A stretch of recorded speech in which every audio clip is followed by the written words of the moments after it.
This week on the Big Show, we ring in the new year by discussing some of the most anticipated films of 2023. Over the next hour, Wilson Morales, Charles Kirkland, and I will give you kind of a primer on what movies you should be looking out for all year long.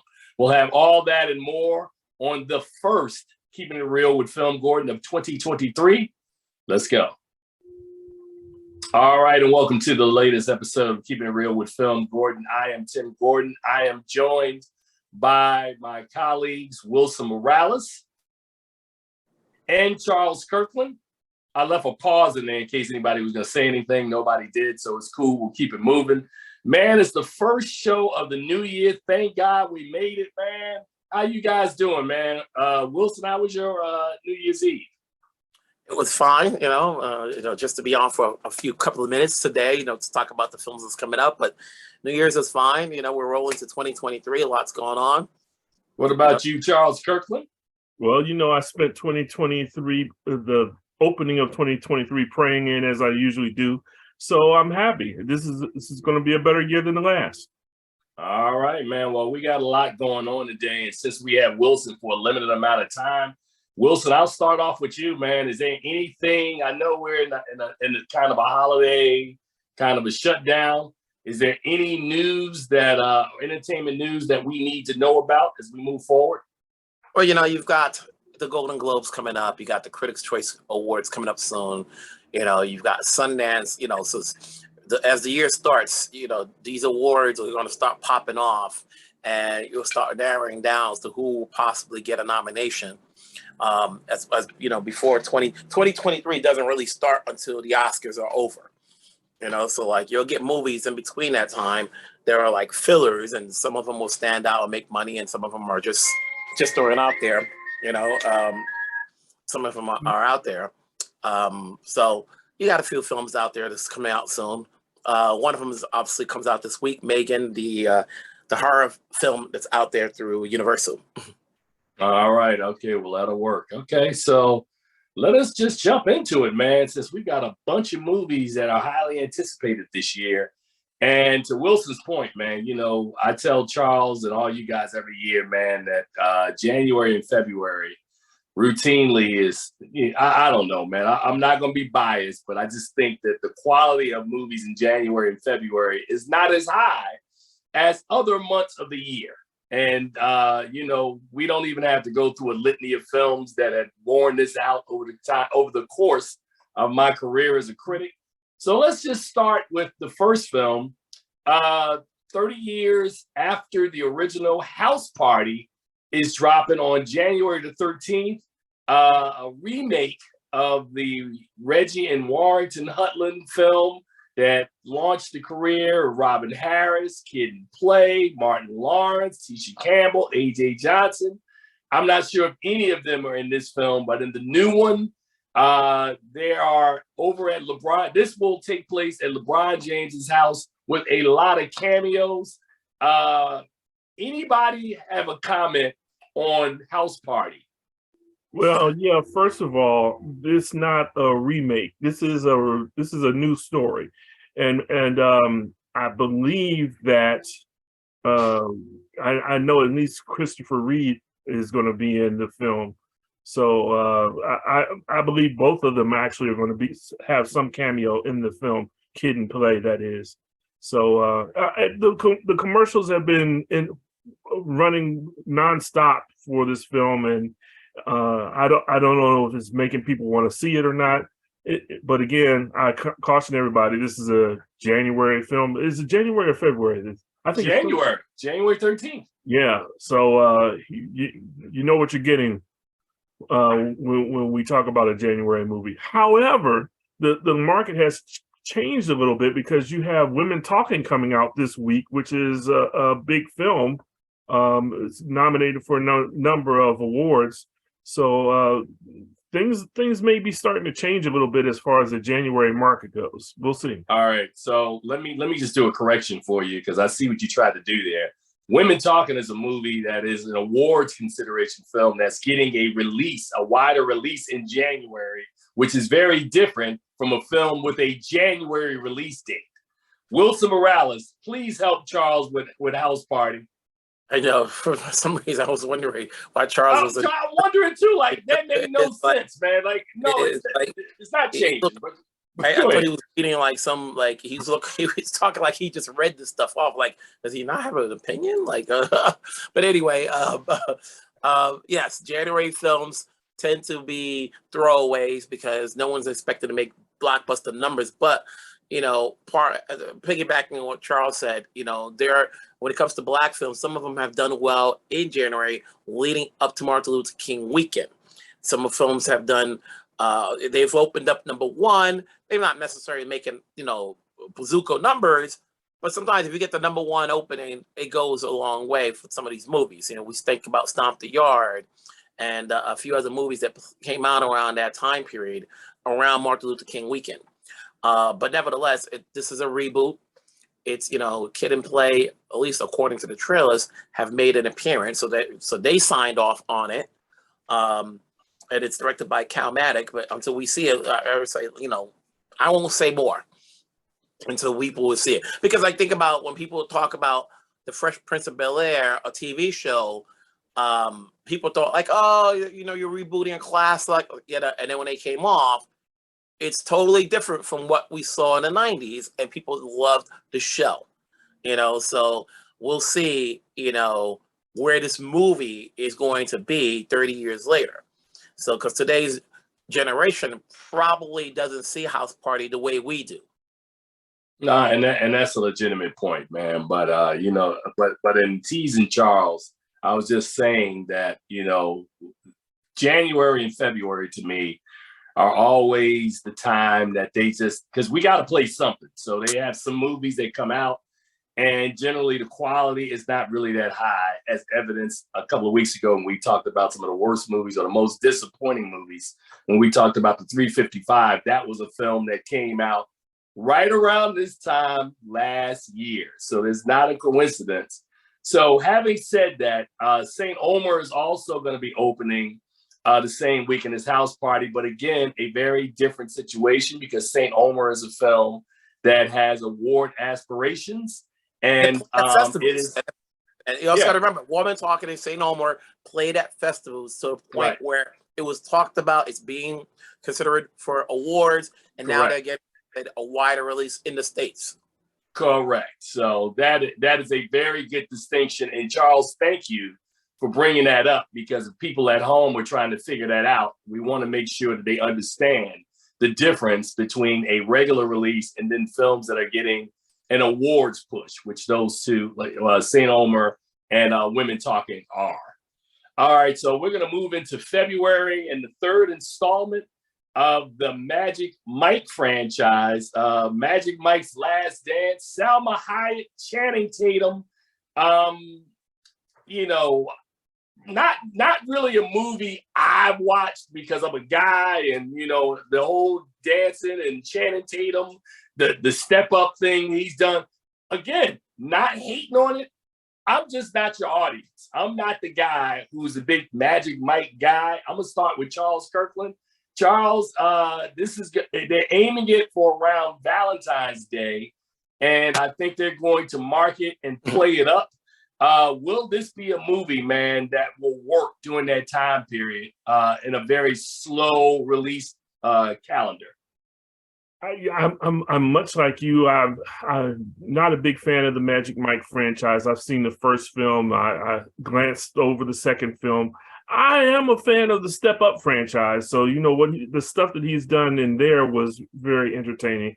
And Channing Tatum is a charismatic guy. I mean, he was in Free Guy, a wonderful role that he played. He pops up everywhere. He turns up in a lot of different places. So there's a big following for Channing Tatum out there. I'm just not one of the ones that's looking forward to this movie. So, I mean, of course, I'll probably end up seeing it. But, hey, it is what it is. It'll be what it'll be. I can't understand how, unless you're talking about Pretty Woman, you're having strippers and falling in love, and I don't know how that all goes together. But for a Valentine's Day push, I don't know. But I'm not the executive pushing this movie, the showrunner. So we'll see how it goes. All right, Wilson Morales, follow that, man. Magic Mike, man. Salma Hayek, Channing Tatum, man. What are you thinking? I don't know why a third film was necessary. So that's the first thing I asked myself. Is like, who asked for this? Did the second one make $1 billion? Did it do well on streams? That it was like come back again, and he's the only one coming back. I guess. Oh no, Matthew McConaughey's in the movie, and so he also was in the first two as well. And so I'll be interested to see if Twitch is going to be in the movie because he was in the second one, and we just lost Twitch. So if he is, it'll be nice to see him one last time on the screen. If he isn't, then it's a matter of like, you have to be a fan of this genre, and a fan of Channing Tatum's dance moves to go see this. All righty. Well, thank you for that. And I agree with both of you. We're going to move on to a movie that really does fit most anticipated of the year. February the 17th, man. Paul Rudd, Jonathan Majors, and the whole Marvel team is back with the latest installment in the MCU of Ant-Man and the Wasp, Quantumania. All I know, this will be the 31st film in the MCU. I think this is the first film in Phase 5, if I'm correct. Yeah, so I'm correct. And we finally meet the villain that we're going to have to deal with, not just in Phase 5, but in Phase 6 as well. Kang the Conqueror makes his kind of big screen debut. He debuted in Loki over the summer, but I'm really looking forward to this film. I like the Ant-Man story, and I like him in the MCU a little lighthearted than a lot of the other characters. Wilson Morales, we'll start with you, man. Ant-Man and the Wasp, Quantumania. What are you thinking? I know it's going to be another $1 billion film because most of these MCU films usually are.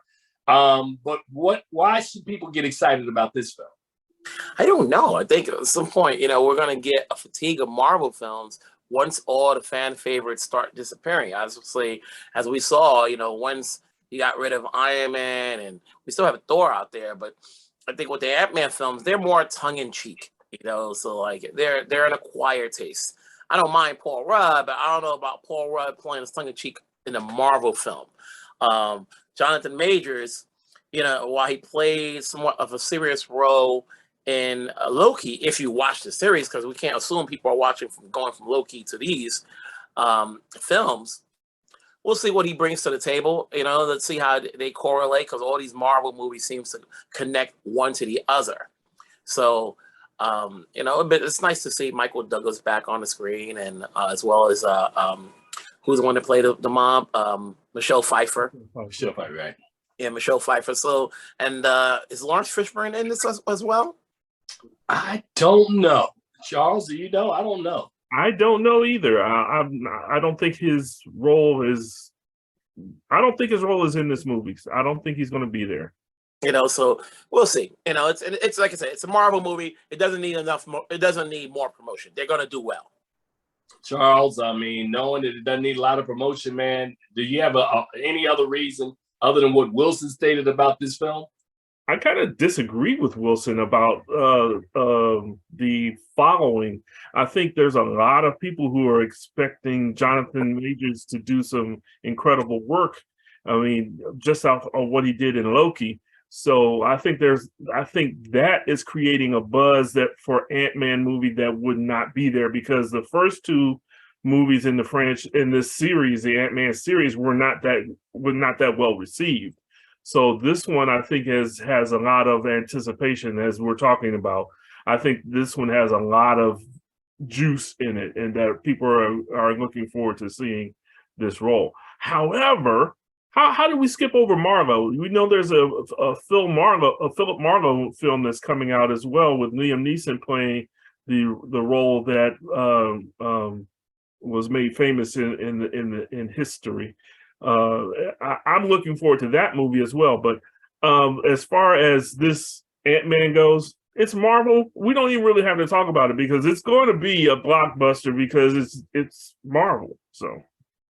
Okay, for the second time, Wilson, Charles had a moment on the show. We really need to work with this dude off camera. I love having moments. We're gonna move on. We talked about Jonathan Majors and Ant-Man and the Wasp: Quantumania. The next month, Jonathan Majors is back again, this time with Michael B. Jordan in the third Creed film, which is also notable as the first Creed film that won't have, or the first film in the Rocky kind of spinoff that will not feature Sylvester Stallone. Michael B. Jordan's directorial debut. It's Creed 3. It's not as if the story is really original, but the fact that we've got, for the ladies who have a cut up Michael B. Jordan and a cut up Jonathan Majors, the trailer looks really, really good. Charles, what are you feeling or hearing or sensing about Creed 3? There was a time in the Rocky franchise when the movies got a little too formulaic and everybody knew what was going to happen.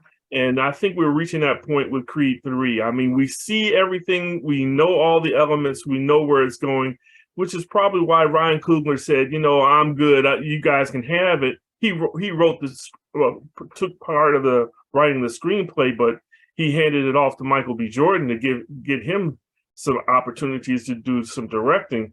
And then there's not much heavy lifting in this film. The groundwork has been set. We know where the story is going. Yeah, it's going to be fun to see Jonathan Majors squaring up against Michael B. Jordan in the film, but I think we all know where it's going.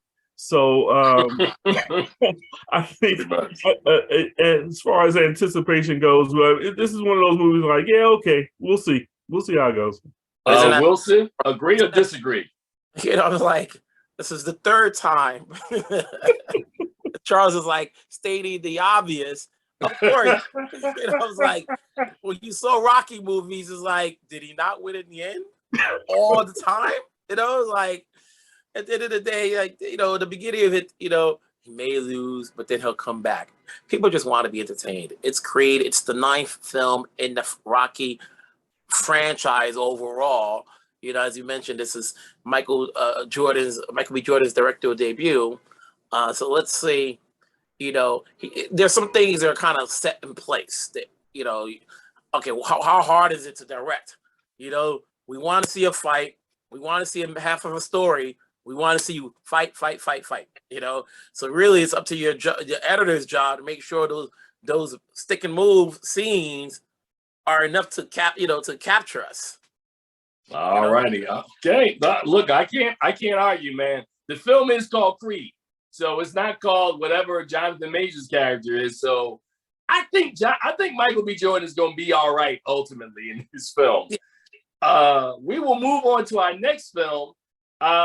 There has been a lot of upheaval over at Warner Brothers with the DC EU, right? The DC, their whatever they call their universe, and you bringing in God, what is his name? The director. You having a moment? James Gunn. James Gunn. No, I'm not having a moment. I'm trying to do all this stuff off the top of my head. So James Gunn is now the Kevin Feige, which is the easiest way to say it. Over at he is the he's the head of their. When you have a success, then you can start mentioning it. Don't be putting that in his name next to me. Sir, I'm not saying he's had a success yet. I'm saying that he's in charge of the direction of the DC universe. Did you know who the guy was before that?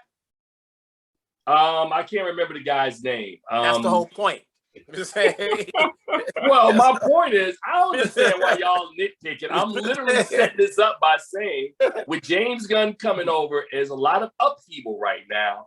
And we just had a huge article earlier this week in Variety about why Black Adam and Dwayne "The Rock" Johnson and what he was trying to do there. So amidst all that, coming out on March 17th is Shazam! Fury of the Gods.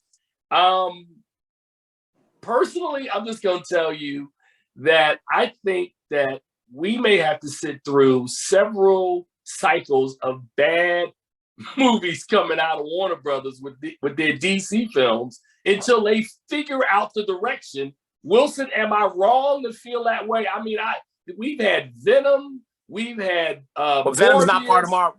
Venom is not part of DC. I'm sorry, man. I apologize, man. Those are bad Sony films, so I apologize, man. So there have been some bad films in this franchise, and Black Adam, despite the fact that I liked it, was not received well, and they lost a lot of money with Black Adam. Did they? Now comes Shazam: Fury of the Gods. Yeah, they lost a lot of money. So if you don't believe me, just do the research. So Wilson, what are you thinking with this film? Here's the thing, people. There's a lot of politics in play, and one of the politics is that Warner Brothers in general are trying to shed off close to $3 billion off its books, which it is, and that's overall regarding HBO, TNT, TBS, including in the film division. So when James Gunn comes in, I'm only speculating that these other movies, whether it's Black Adam, it's you mentioned losing money and not bringing back Henry Cavill, they're trying to go either small and cheap, and I've been hearing through colleagues that he's trying to get rid of the Snyderverse, because they just didn't work, both Justice League movies, I guess, and he's trying to create his own, maybe starting from scratch. Hopefully we don't get another origin Superman story and another Batman. We don't need that. Just come in with something new. But it is, the Aquaman is done already. So and that surprisingly did well, close to $1 billion, if not over, when it first came out. Wonder Woman did well. Now Shazam, I don't know. Everything depends on marketing, timing, to see whether or not people want to go see it and have fun. I'd like to support it making goods in the movie. So let's see, it's good that she's getting a bigger profile in a film that the world can see her in. But overall, we don't know what's going to happen with James Gunn and until he starts doing something while he's there. So like I wouldn't put him in the same realm as Kevin Feige, because we don't even know the guy that he replaced. So we know of James Gunn, but I wouldn't put his name next to Kevin Feige yet. When you start making a film, you're successful, then you're like, okay, I'd rather say the dude is now running DC, but I wouldn't even put him in the same realm yet, because DC is not near Marvel Universe. All right. So Charles, as I explained to Wilson, it was announced in early December that Black Adam, the losses were up to 100 million. So it was a $200 million film. Worldwide, it made like less than 4. So there's a lot, and with marketing as well, that was almost $100 million in marketing. They lost a lot of money on Black Adam. Please tell me that Shazam won't meet a similar fate, because I don't think they're going to put that much money into the marketing, or is as anticipated as Black Adam was. But am I wrong, Charles? Let's just say this: James Gunn came in after Black Adam was released, so he really had nothing to do with the marketing and everything that went into Black Adam. Shazam: Fury of the Gods is a film that was completed before Gunn came again. So in terms of marketing, he may have a hand on what happens as far as that goes. But this movie is already made; it's already being put out. And so just by the fact that they haven't pulled it, it seems like it's going to be an interesting film. They set up a good premise in the first film, and so I hope everybody who wrote the first one came back for the second one. So they may be in a good direction with this film, and I say that because we've seen there was a completed DC film that just got pulled straight off the shelf when James Gunn came around. So because we're still going to see this film, because it's still on the slate, and I think The Flash is still on the slate, we'll see. But like I said, James Gunn has got his axe and he's going to be swinging. So hopefully Shazam will do well. And I feel optimistic about the tone that from the first film. If they can continue it through the second film and beef it up, like you said, see a little bit more of the Shazam family instead of just Shazam, I think it'll do well. All righty. So up next is a film that I went to the world premiere, and I'm not sure if Wilson was there, but I know I was at the world premiere in Toronto, of Chevalier, which was the Kelvin Harrison Jr. film where he plays Chevalier de Saint George, a prolific French Caribbean composer known as the Black Mozart. And this is sort of his story of introducing him. I have my feelings on the film, but I do think that there are a lot of people that are anticipating this film. Wilson, did you get a chance to see this in Toronto? Yes, I did. It's a good vehicle for Kelvin Harrison in the lead role. He's been, becoming I would say rising, because I've known him for some years. But it's a good role for him. It's a period piece. People like period pieces. It could have the same audience response that they gave Belle, which came out a few years ago, and put what's the name? Google Mbatha Raw. I would say that put on the map, but they gave her attention because it was a lead role for her. No, it put her on the map. It was that movie. Yeah, that was good, and that's a good comparison, by the way. So good catch on that.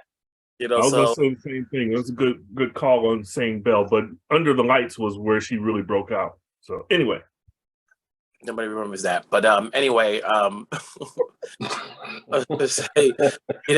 like Charles is not doing good today. He's just throwing out stuff. He's rusty, man. I bet there's more people that remember Under the Lights than know of Belle. Which one is Under the Lights? Okay, so let me settle this. Oh, yeah. Beyond the Lights is a good film. But Belle was the movie that a lot of people saw her first. That Beyond the Lights might have been her breakthrough, but yeah, people saw her first in Belle. Yes, yeah, Belle was more international. Like I said before, now that you corrected him, I don't know where he's coming with Under the Lights. My bad. I had a Tim moment. You did, bro. You have been rusty from the beginning of this show, man. But it's okay. I was like, but go ahead, Wilson. So you're talking about Chevalier with Kelvin Harrison. Hey, let's hope it does well. It's not. I don't think it's a movie that's gonna make $100 million nor less. $50 I agree. million, but period movies are hard to make money. And so let's hope he gets acclaim out of it, that we can start seeing him in more roles down the road. All right, Charles. So this movie is written. A screenplay was written by Stefani Robinson, who was a writer on the show Stephanie you've never watched. Stephanie. Oh, is it Stephanie? Stephanie. Oh, I'm sorry. Yeah, it was the. Never mind. My apologies. I was reading something, so that was the way it was typed. So Stephanie Robinson, who was a writer on Atlanta, scripted this. Charles, I almost feel like we should skip you because you haven't seen it. So, but what are your feelings? Because I think Wilson made a really good point, and I agree that it's not going to be a $100 million film.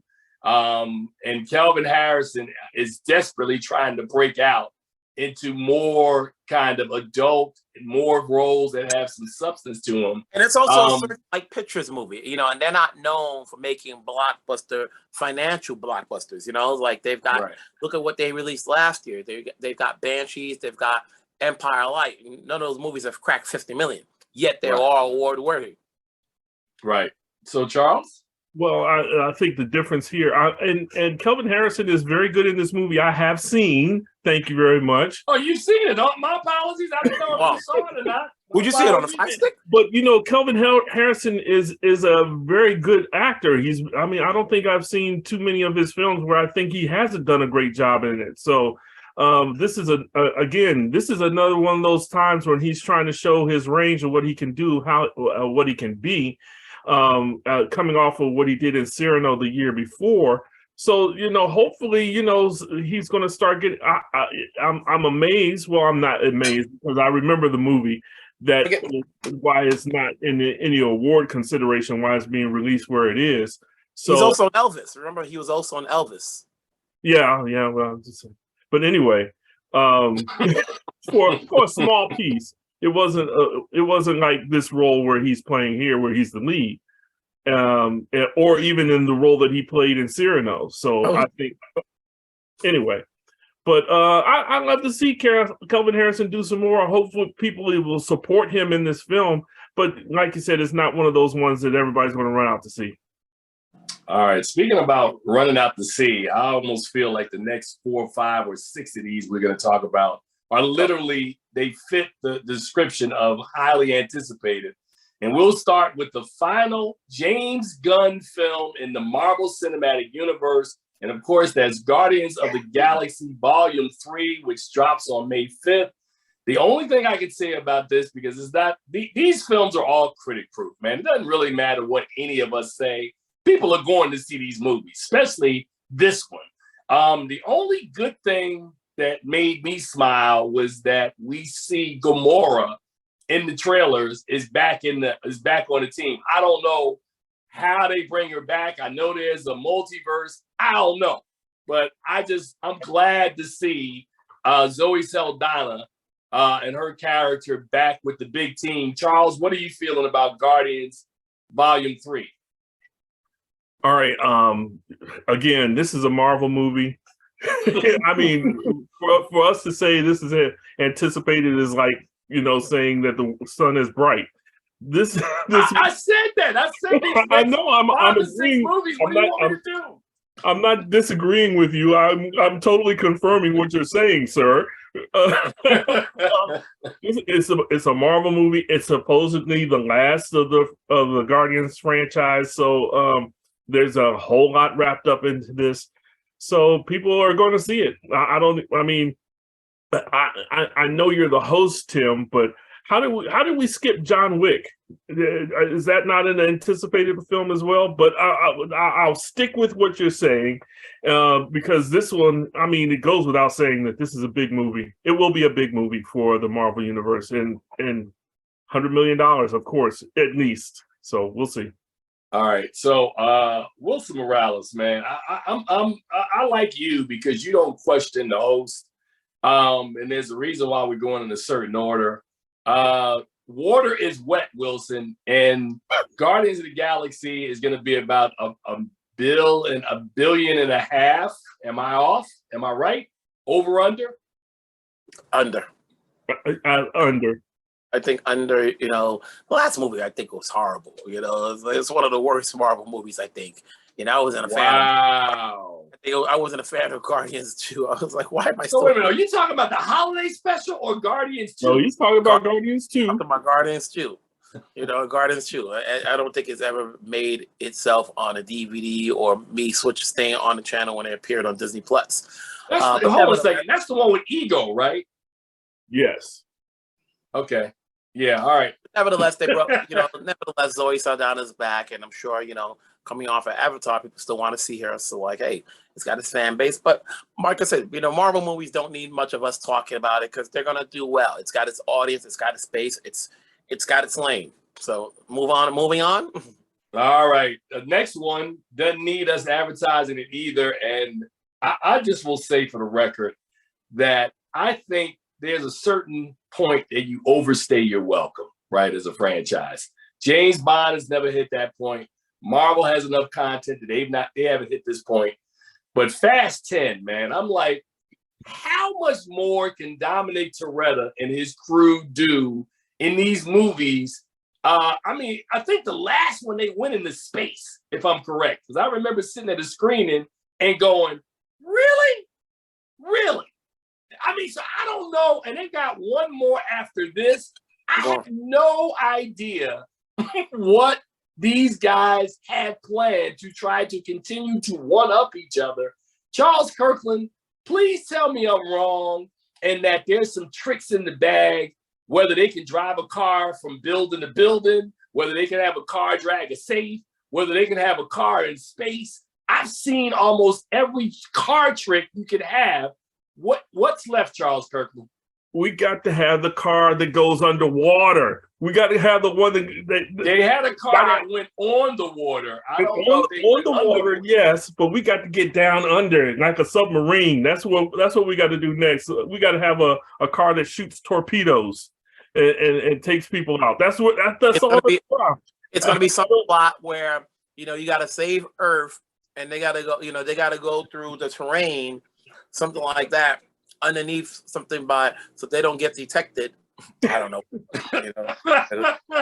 We got to drive a car to the center of the earth so that they can change the rotation of the world and save us all. But I like. So here's the key with this film. They've got Brie Larson, who is Captain Marvel, is in this film. Rita Moreno, Oscar winner. Jason Momoa, along with Helen Mirren, in this film. It's $340 million budget. That's more expensive. Yeah, yes, Wilson. I love that look. $340 million is the budget for this film. I for the life of me, I really want to see this film because either it's going to be really, really good or it's going to be a disaster. And I just don't know. I can't sense it right now. But as Wilson said earlier, I don't know if anybody was asking for a 10th Fast and Furious movie. I know I wasn't. They weren't asking. They told us. They were like, we're going to do, so long as it keeps making close to $2 billion, they're going to keep making it because why? The world wants to see it. They have not dropped off in its profits yet. Wow. So like, as long as those, and at 340 million, you can only imagine that $100 million is going to the actors who've been on there from day one. Tyrese is getting 10 million. Ben is probably getting 20. Jordana Brewster's getting 10. Ludacris, they're like, why would you not come back? Right. Charles Kirkland, man, how ridiculous is this going to be? Money changes everything. Tyler Perry said he was never going to be Madea again until the dollar kind of shrunk on him, and he put that dress back on. Magic Mike has a third edition. People want to make money, and this series makes money, hand over fist money throughout the world. People turn out. This is even bigger than Marvel. So yeah, Fast 10, 11. Maybe a 12. I mean, they've already told us that we're going to have 11. So who knows? If they can continue, and that money truck beep beep beep keeps backing up, they're going to keep making that money. They're going to keep making those films. All right, so we're going to pivot from one ridiculous franchise. At least this one, I sort of like them. But again, did the world need Chapter 4 of John Wick? Did we really need that? I mean, I thought that the story wrapped up wonderfully in the third version of John Wick. I would say, why do we need another John Wick? The same reason why we need another Fast and Furious. The same reason why it's all about the money. These movies, they're not making these movies, mate, because we've got to keep advancing these stories because artistically, we've got a lot of stuff to say. Not really. Keanu Reeves, I haven't seen this movie yet, but I predict there will be about at least 50 instances where he'll have a gun and he'll just be doing shots to the dome. He'll be beating people down. He'll figure out different ways to kill people. Wilson, am I being too critical or am I spot on in the John Wick franchise? I think you're being too critical. I think, Lionsgate, it's, it's one of the few franchises that has been successful for that studio. Keanu Reeves is a favorite. I've been at Comic-Con. I've seen the fan base come out for him and that character. And, there's something about him just being the one guy beating 100 people that they love. So like, keep it going. I'm with it. All right, Charles Kirkland and Wilson, straight to the point because there's not a lot really to say about some of these movies. I told you the next 4, 5, or 6 of these would be these movies that really are anticipated and folks want to see them. So John Wick, Chapter 4. I agree with Wilson. I think that you're overcritical in this matter. And the last movie did not end. It had a cliffhanger ending to it that the story would go on. The series isn't finished, so it never has come to a conclusion. So I say, let it go. I want to see John. I enjoy seeing John Wick putting some bullets in the brain. And we had Halle Berry in the last one. Who we're going to have in this one? We'll see. All right. Well, okay. I stand down. I mean, I agree. I'm going to go and I'll enjoy it. But I'm like, man, come on, man. Give me something original, man. You guys are rolling out the same 15 to 20 stories over and over. So, again, it's just me. So at least this next film we're going to talk about, young Haley, is it Haley Bailey? Halle Bailey? Halle Halle I'm Bailey. sorry. I didn't want to say Halle Berry, but Halle Bailey in The Little Mermaid. And the story with this one is all the controversy. People love their Disney, right? But please don't make any of the characters black, because whenever you do that, you know, whether it was Anika Noni Rose back in the day with The Princess and the Frog and all of the controversy behind that, and now this young lady has been getting, you know, there's been a lot of chatter about this film. I think it's going to be successful. She's uber talented. I really do think that this is going to be a solid family entertainment. Charles Kirkland, am I wrong? You are correct, sir. I think that this film is, for us, is going to be a significant film of the year. The Little Mermaid was one of my favorite ones coming up, and I have been totally against Disney making all these live action ones. But when they casted Halle Bailey in this role, it kind of intrigued me, and I came at a lot of those trolls who were saying that they were upset that she was black. This is going to be the intersection, the nexus that we're getting to of something actually that might be pretty fun. So I'm looking forward to seeing this film. I'm looking to seeing how she plays this role. Because again, it's a very I mean, she's not gonna have, I don't know, but it's a fun role. It's a lot of fun. Everybody loves the Little Mermaid, and I don't know about Tim Gordon, but I know a lot of people who love the Little Mermaid, and this might be all right. Wilson, Disney has this very interesting plan that I'm sure somebody in their offices came up with, that we'll take all of our stuff, and if it's been animated, we'll turn it into live action about 25 years down the line. And if it was live action, we'll turn it into animated down the line. The Disney money train never stops, Wilson. And am I right that it will continue with this film? Well, they think that if they can make a hit of it, they'll make it in theaters. If they can't, they'll take it to Disney Plus. You know, so now that they've got Disney Plus and they've got, you know, and they've been successful with some of these shows, they're like, hey, this is what we can do. You know, it's like I just saw. You know, now they've got, you know, National Treasure on Disney Plus as a series. You know, and they've talked that, you know, Nicolas Cage is coming back. You know, so like you said, they've got properties of, like you said, animated. Let's make a live action. You know, live action. You know, like hey, his originality takes a lot to market and to do well with. You know, so they might as well just go to the well over and over again. All right, and that was a good segue, Wilson, going to the well again on June the 2nd.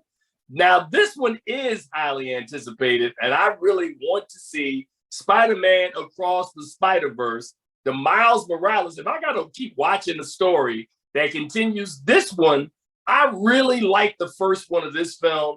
The baddie in this one is going to be Jason Schwartzman as the Spot. I'm excited about this film. Wilson, am I wrong? Will this be a movie, man, that will get people into the multiplexes, man, and have them leaving with a smile on their face?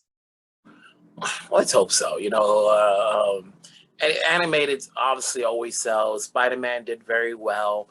You know, you're going to have a lot of, you know, marketing on this. So we'll see. All right, I like this. I like this short and brief Wilson Morales. We don't get because it's been a somber day, so I'm trying to just get it through. All right. I'm keeping you engaged, man. All right, Charles Kirkland, man. Miles Morales is back in the, Across the Spider-Verse. How hyped should we be for this movie? If they can keep the same energy and feel of the first film, I'm all for it. I love the first one. I thought it was the animated movie of the year. And so to have Miles Morales back, I'm all for it. Let's go. All right, let's move on to July the 14th.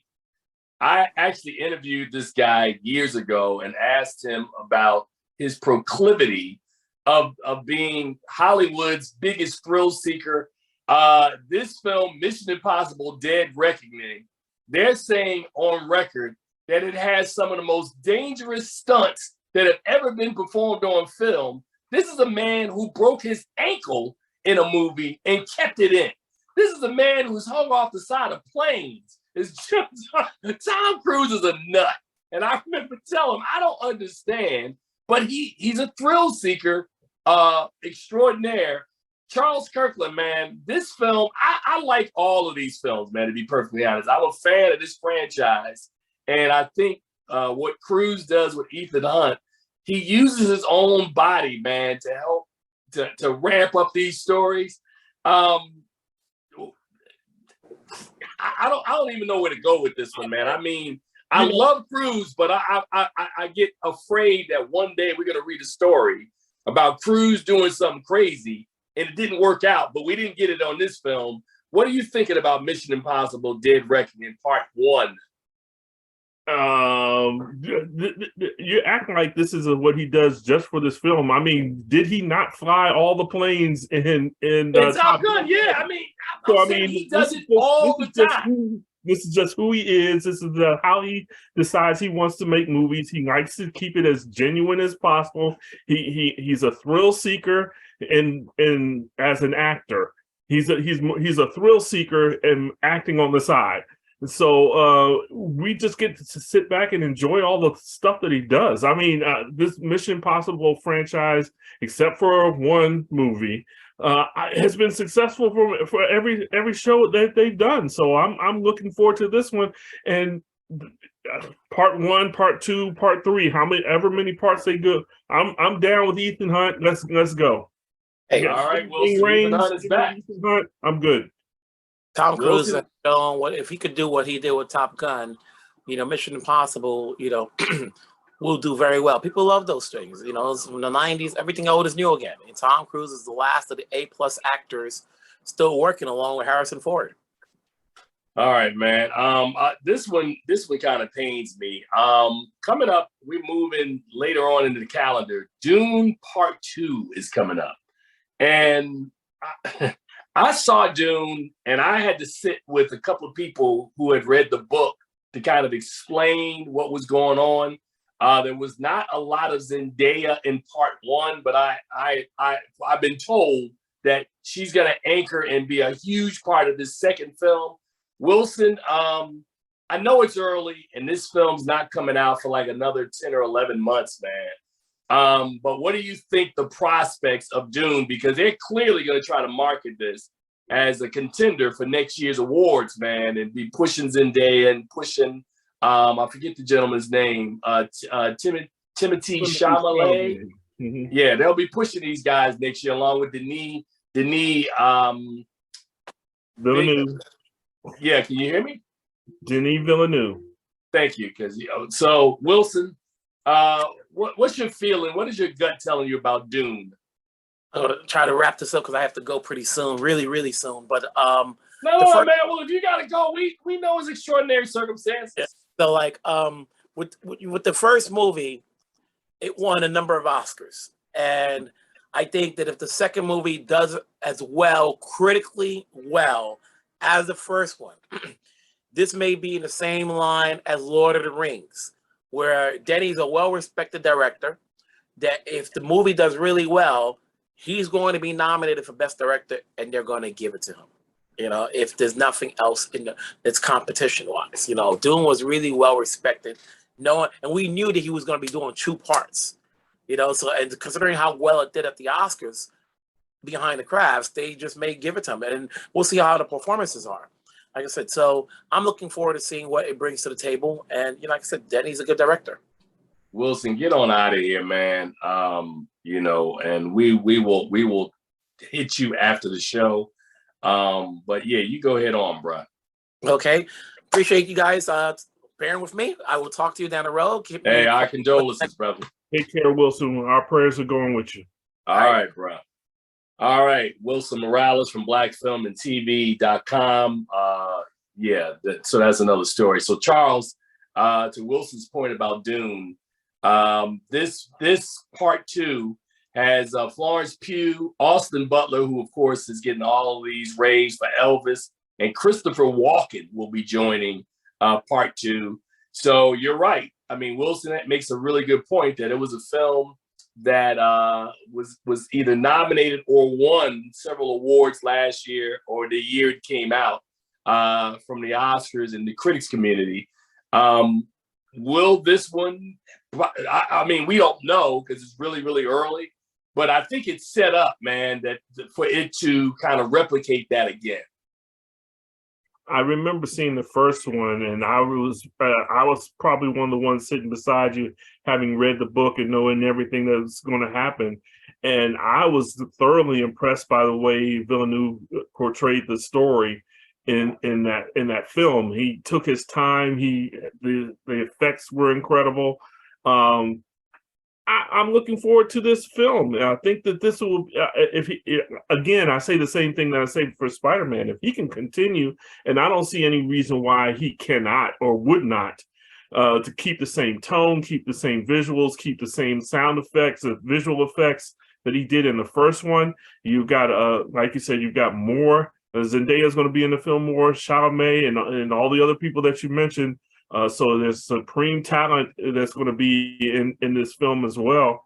I don't see why this can't be.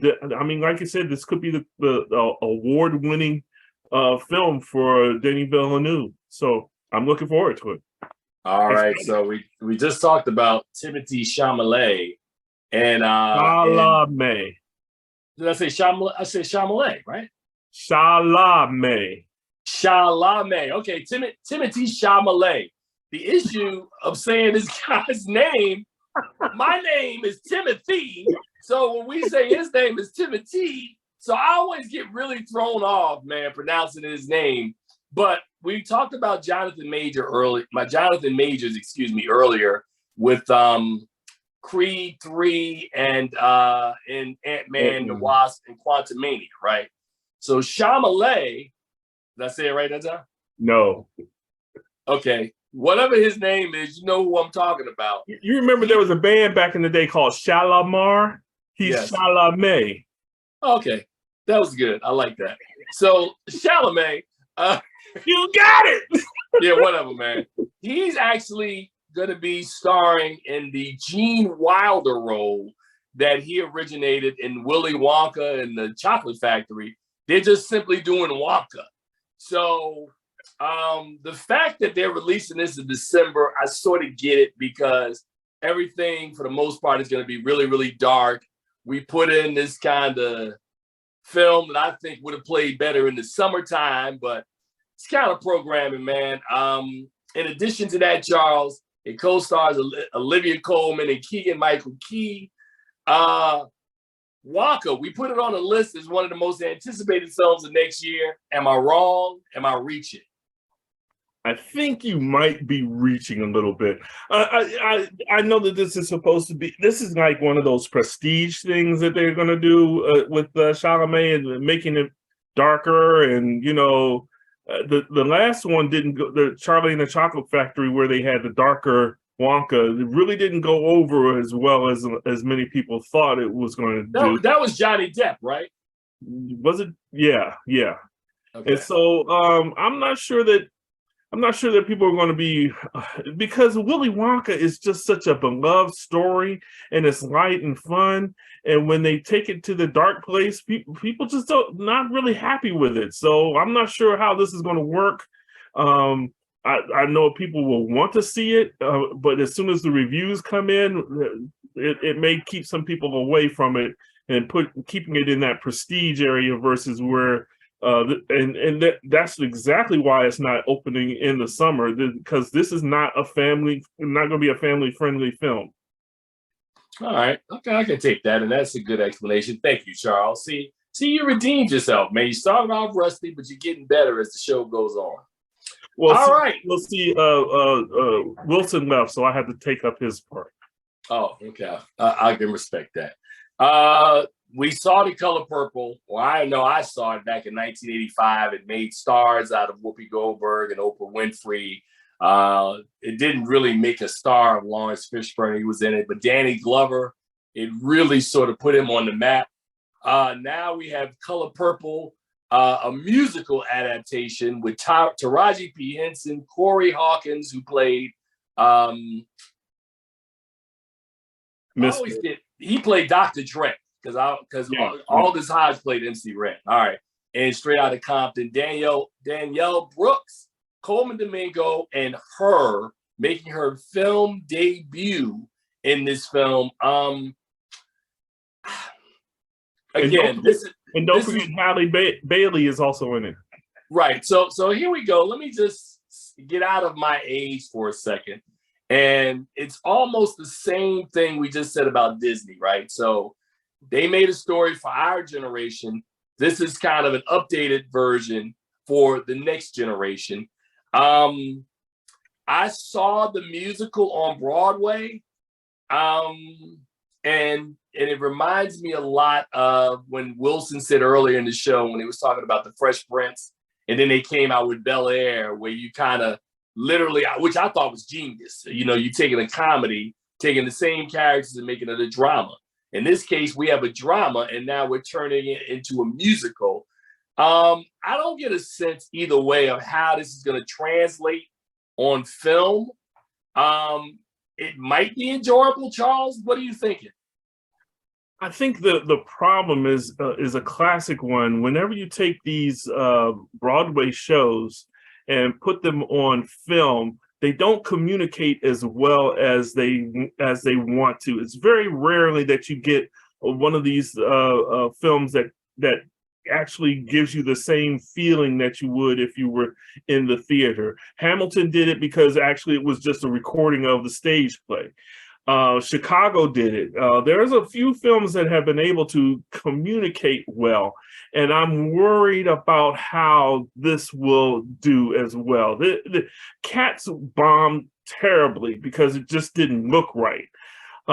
So I don't know if you're going to have the same problems with the look and the style of the scenery versus on the screen versus what you do on the stage.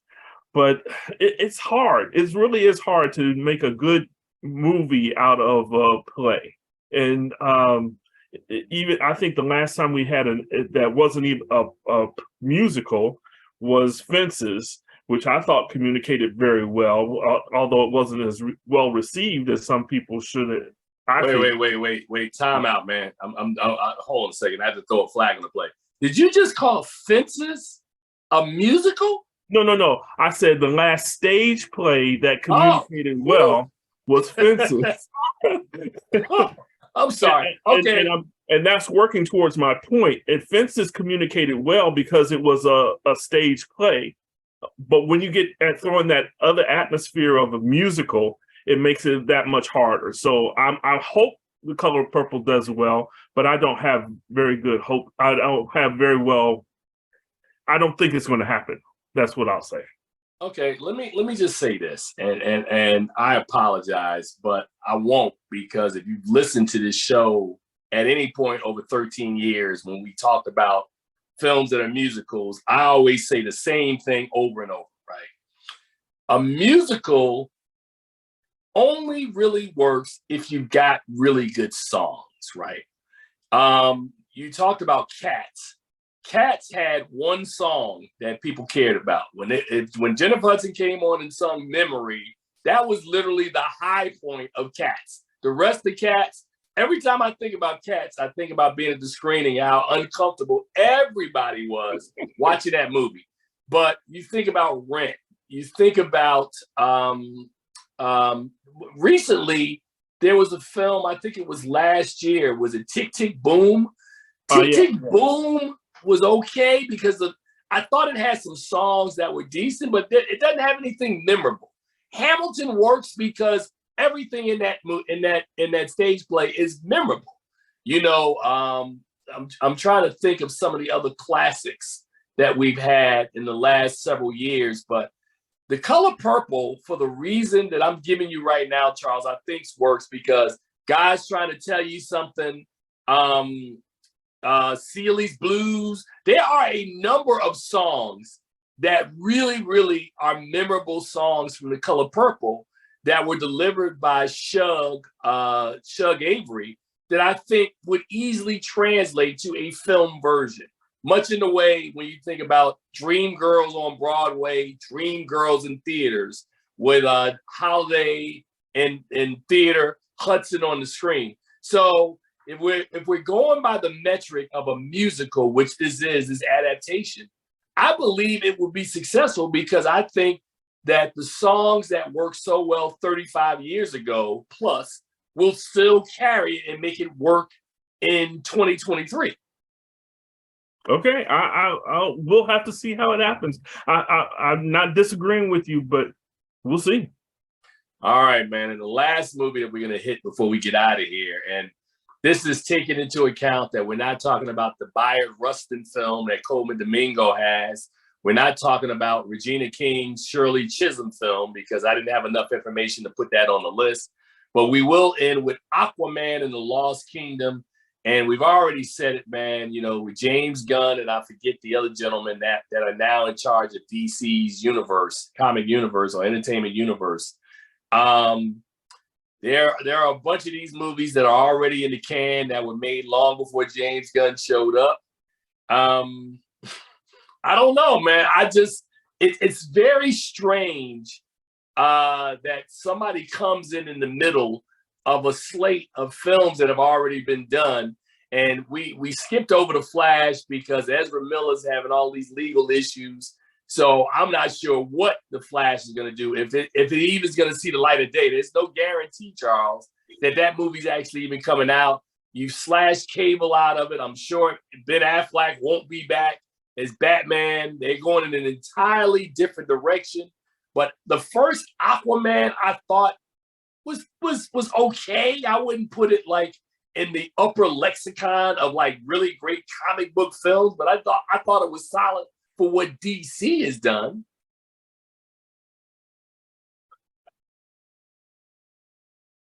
Hello? You really got nothing on this one, huh, Charles? Like, I didn't know if you were finished or I was done. I threw it to you. I'm like, I mean, yeah. Again, it's so far out in that it's supposed to be in December. We don't know if we're actually even going to get it. Because like you said, James Gunn has been slashing. He's been cutting things loose. And if he gets a look at the time to look at this film and doesn't like it, we're not going to get to see it. So it's got to either be pretty good or it'll never see the light of day. You mentioned the Flash. They've said that they're behind the Flash. We'll see how that goes. I'm surprised you didn't mention the Marvels, which comes out in July. I didn't want to talk about it because again, man, these are all movies that are in the MCU, man. Like, what are we doing, man? I mean, we could have. There were about 6 or 7 movies we literally could have skipped and just said, "Here's the title: Fast 10, the Marvels, John Wick." People are going to see these movies, man. These movies are highly anticipated, whether Tim Gordon is hating on them or throwing shade on them or whatever. As much as we love Denzel Washington, are you excited for The Equalizer 3, which is coming out this year? I mean, he's reuniting with Antoine Fuqua again to do another. Yeah. I just don't want to have a situation where I see Denzel Washington, who I love, jump the shark and start doing some of that stuff that Dominic Toretto is doing with the Fast and Furious franchise. Now, John Wick, I can't really be mad because John Wick, at least we know going in that Wick is a bad dude. He's going to put bullets in people's heads and crush their skulls and do all of the crazy stuff he does. The Equalizer, they've walked a fine line with Denzel Washington as an action hero on the first 2 films. And Antoine Fuqua, I think his integrity, and I know Denzel Washington's integrity, that there's only Denzel's gonna be like, come on, man, really? That's what you want me to do? So we'll see, man. Like I said, I don't know. I just don't want to see Denzel go down that road where we go, come on, man, come on, Denzel. I mean, he has this could be like a Liam Neeson area for him. I mean, he's going down that road, and hopefully, oh yeah, it's scary. It's scary. Well, I mean, you know, Denzel has the ability to take a check like everybody else, but over the course of 4 decades, man, he's never been that guy who will just do a movie just to do a movie. He normally gives you 1 a year. He picks it out and, you know, and he rolls with it. And we're like, okay, Denzel, I see you. but I just don't ever want his brand to be diminished in that way. So that's kind of, when you asked me the question, that's what I was thinking. I have no shade for either Washington or Fuqua. I like Fuqua a lot. But yeah, Charles, so we're going to wrap it up there, man. And we could probably revisit this episode several months from now and be like, oh yeah, that was anticipated, huh? All right, man. Let me get out of here, man. As we tell you guys every week in closing, please see something good at the film, good at the movies. I realize it's the beginning of the year. It's going to be a challenge. If I were you, Charles, listen to this. If I were you, I would find the Oscar movies that are getting wide release versus the movies that are just coming out in January. There is a difference. There's a difference. So I take it that's not a glowing review for Megan, but anyway. Charles, look at the face. All right, man. We'll see you guys next week with another episode of Keeping It Real with FilomGordon. You guys keep it where you got it. We out. You guys take care.